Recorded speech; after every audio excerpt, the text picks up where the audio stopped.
আসসালামু আলাইকুম। সকল কেমন আছো? তোমাদের মাঝে আজকে আমি উপস্থিত। আশা করি সবাই ভালো আছো। আজকে আসলাম, গত পর্বে বলেছিলাম যে টেন্স হচ্ছে পাস্ট পারফেক্ট টেন্স সম্পর্কে আলোচনা করছিলাম। আজকে ক্লাস আলোচনা করব পাস্ট পারফেক্ট কন্টিনিউয়াস টেন্স সম্পর্কে।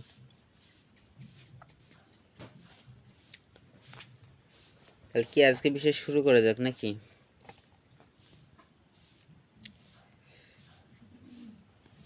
ঠিক আছে, আজকে বিষয় তাহলে শুরু করছি। পাস্ট পারফেক্ট কন্টিনিউয়াস টেন্স আমাদের জানতে হবে কাকে বলে। এটা প্রথমে তাহলে ফার্স্ট পারফেক্ট কন্টিনিউয়াস টেন্স কাকে বলে?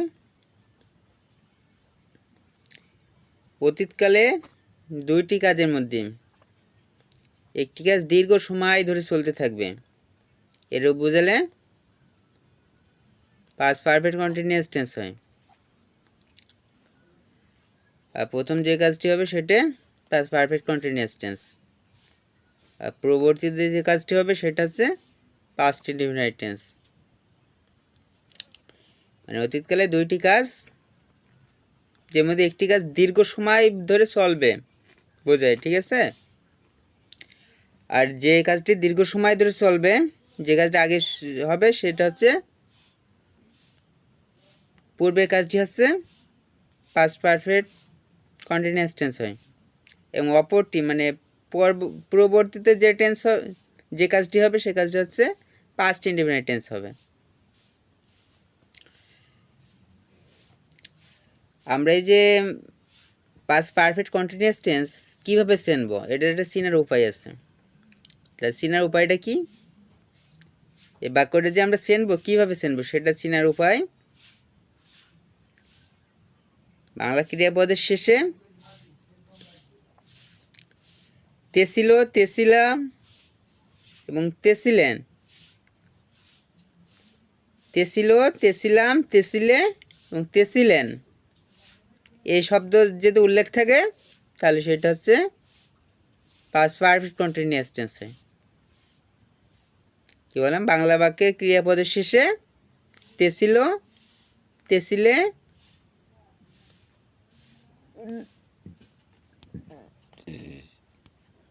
তেছিলাম এবং তেছিলেন থাকে,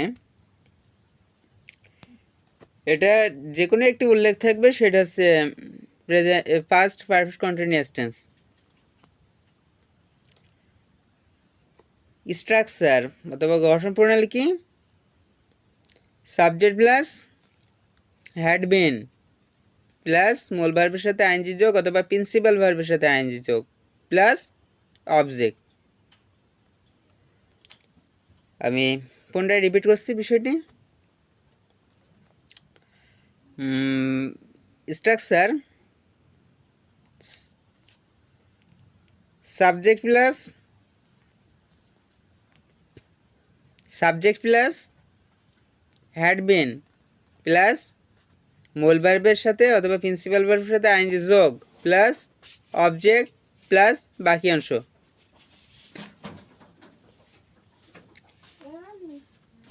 ফর এক্সাম্পল, আমি 2 ঘন্টা যাবৎ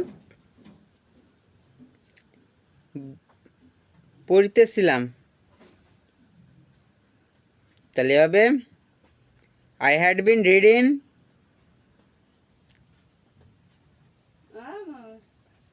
for 2 hours।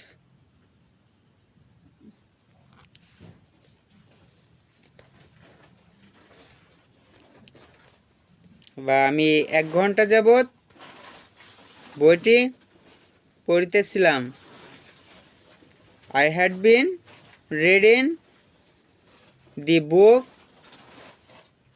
For an hours.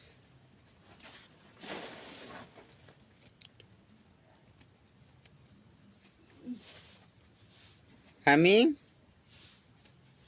3 ঘন্টা যাবৎ অপেক্ষা করিতেছিলাম, তাহলে I had been waiting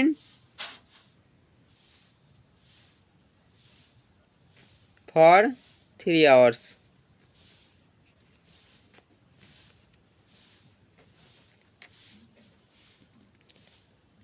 Yes, present perfect continuous tense.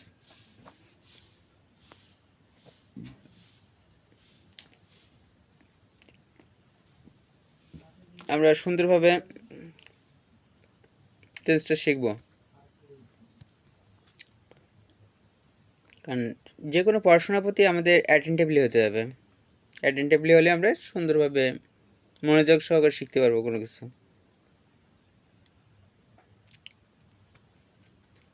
কারণ আমাদের সকলকেই বিশেষ সময়ের প্রতি সময়ের কাজ করা উত্তম, সেজন্য আমরা সকলে সময়ের প্রতি খুব সচেতন হব।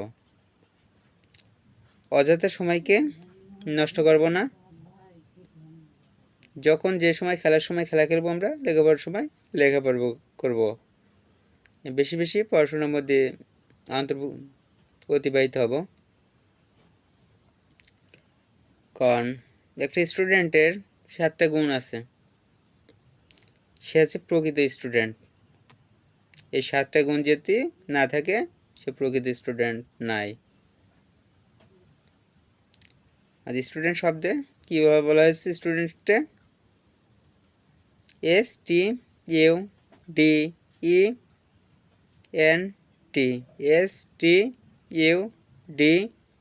STUDENT, student. এই যে 7টা বর্ণ আছে, 7টা বর্ণের 7টা গুণ আছে। এই 7টা বৈশিষ্ট্য একটা স্টুডেন্টের মধ্যে অবশ্যই থাকা লাগবে, তাহলে সে স্টুডেন্ট না। এস থেকে আমরা কি বলি? স্টাডি, মানে পড়াশোনা, রেগুলার নিয়মিতভাবে পড়াশোনা করতে হবে। তার একটা ছাত্র যে হবে, তার অবশ্যই পড়াশোনা সঠিকভাবে নিয়মিতভাবে পড়াশোনা করা লাগবে। ইউতে কি? ইউনিটি, মানে দলবদ্ধ থাকা লাগবে।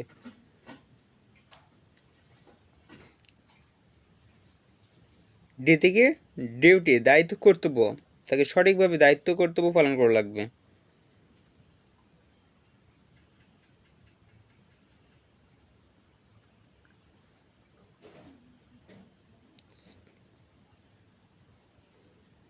ইয়েতে কি?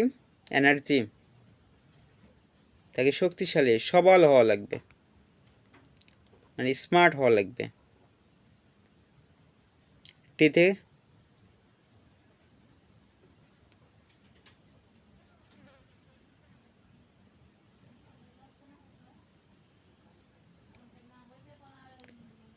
টিতে আছে ট্রুথফুলনেস, মানে সত্যবাদী হওয়া লাগবে। সর্বদাই সত্য কথা বলতে হবে।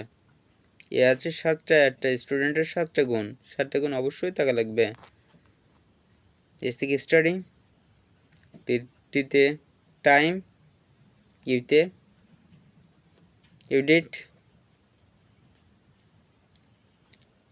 ডিতে ডিউটি, ইতে এনার্জি,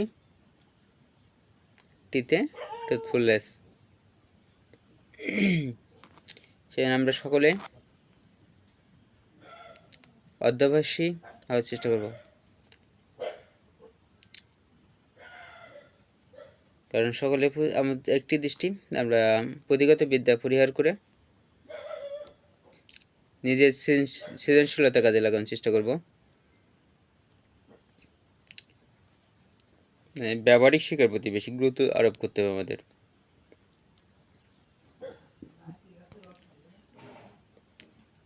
ঠিক আছে, আজকের এই পর্যায়ে আজকে প্রেজেন্ট, আজকে ফার্স্ট কন্টিনিউয়াস পারফেক্ট কন্টিনিউয়াস টেন্সের উপর আলোচনা করলাম। আজকে বিষয়ে বস্তু এতটুকুই ছিল, কারণ আমরা সুন্দরভাবে পড়াশোনা করব এবং টেন্সটা আমরা খুবই যত্ন সহকারে শিখব। সকলের প্রতি শুভেচ্ছা জানিয়ে আজকের মতো ভিডিও শেষ করছি। আশা করি পরবর্তী ক্লাসে ফিউচার টেন্স সম্পর্কে আলোচনা করব।